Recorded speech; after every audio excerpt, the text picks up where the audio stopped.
في عز موسم المانجا، الفاكهة اللي متربعة على عرش الفواكه اللي بنستناها من السنة للسنة. السؤال هنا، ايه الافضل لصحتك؟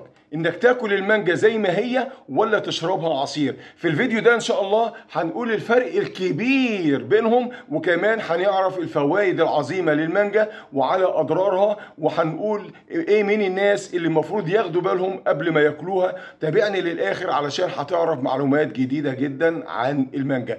ما تنسوش اللايك والشير وطبعا والتعليق لتدعيم القناة، وندخل في الموضوع ونقول بسم الله والصلاة والسلام على رسول الله. لما ناكل المانجا قطع بالالياف اللي فيها، الالياف اللي فيها دي بتعمل ايه؟ بتبطئ امتصاص السكر في الدم، ولما تبطئ امتصاص السكر بالدم بتشبعنا بسرعه وناكل سعرات اقل وبتفيد الجسم. خلي بالكم هنا النقطه دي مهمه قوي يعني. بس لكن لو شربناها عصير بقى، الالياف اللي فيها دي بتتكسر في الخلاط، او بعد كده ممكن نصفيها فبناخدها بنرميها، وبالتالي السكر بيدخل الدم بسرعه. وممكن تشرب كوبايه فيها ثمرتين بدل ثمره واحده من غير ما نحس.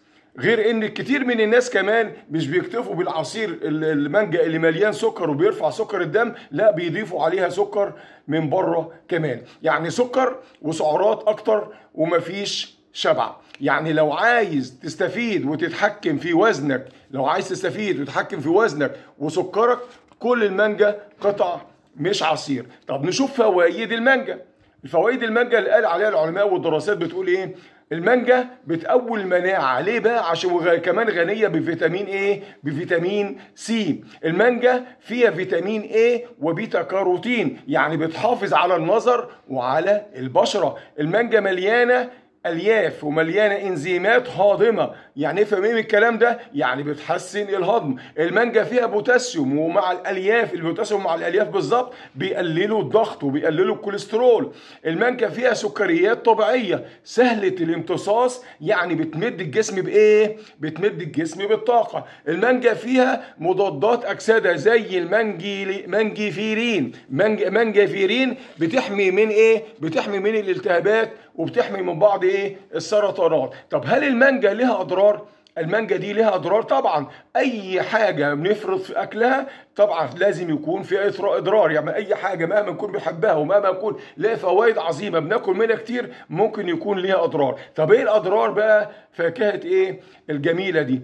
اولا بترفع السكر، وده خطر جدا للناس المرضى السكر. انا بتكلم على الافراط في اكل المانجا، ما بتكلمش على اكل ثمره مانجا. بترفع السكر وده خطر لمرضى ايه السكر.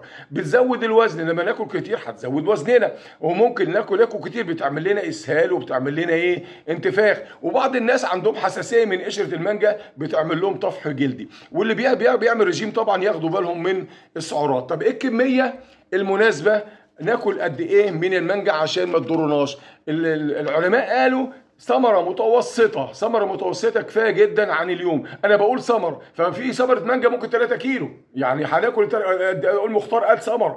زي اللي بيقول لك ايه ثمره بطيخ، ناكل بطيخه كامله؟ لا، انا بقول ثمره متوسطه، يعني زي دي كده مثلا، مش كبيره ولا صغيره. ثمره متوسطه كفايه قوي ايه لمعظم الناس، دي لمعظم الناس. وعلى فكره المانجا لها طقوس خاصه عندنا كمصريين كمان. الطريقه التقليديه انك تاكلها بقى ايه؟ تقشرها وبايه وتغرقنا بالعصير وهدومك تتبهدل والكلام ده، كنتوا عارفين الكلام ده. يمكن هي مش طريقه مش شيك، واللي بياكلوها واللي الناس اللي بتاكل بالشوكه والسكينه دي يعني بس ليها طعم ومزاج تاني خالص. يعني هي مش شيك زي الشوكه والسكينه. لما يكون عند ناس بقى ومكسوف وبتاع، كل بالشوكه والسكينه زي ما انت عايز. لكن لما تكون في بيتك وبراحتك مفيش احسن من الطريقه ايه اللي احنا بنقول عليها دي. ان عملنا نيجي ناخد بالمعلقه وهي في ايدينا كده، لكن الافضل طبعا ايه؟ ان احنا نحكها باسناننا. ايه رايكم بقى؟ قولوا لي في التعليقات، انتوا بتاكلوها بالطريقه التقليديه ودي ولا بطريقه الناس الزواد الشوكه والسكينه؟ المانجا يا جماعه ليها انواع كتير، وكل نوع ليه مميزاته وليه عشاقه. في الزبديه زي دي كده، دي الزبديه. الزبديه دي ليه مميزات، وفي السكري وفي الفونس وفي الكيت وفي العويس وفي التيمور وفي الصديقه وفي النعومي اللي هي زي دي. وطبعا في انواع تانية انا مش بذكرهاش، لكن في انواع انا بقول اشهر الانواع. لو عايز مانجا تشبعك وتساعد على الهضم، كل الزبديه دي طبعا واحده متوسطه. لو عايز مانجا تتاكل بالمعلقه او للعصير، اشتري العويس او السكري او الفونس. لكن لو عايز حجم كبير بقى كده وتخزين اطول فاشتري الكيت، في صنف اسمه ايه؟ الكيت. واخيرا المانجا فاكهه لذيذه ومفيده، لكن الفرق كبير جدا بين انك تاكلها قطع او تشربها عصير. قولوا لي بقى في التعليقات، انتوا بتحبوها اللي بيحبوا المانجا عصير، ولا بتاكلوها بالطريقه التقليديه اللي بتبهدل ايه؟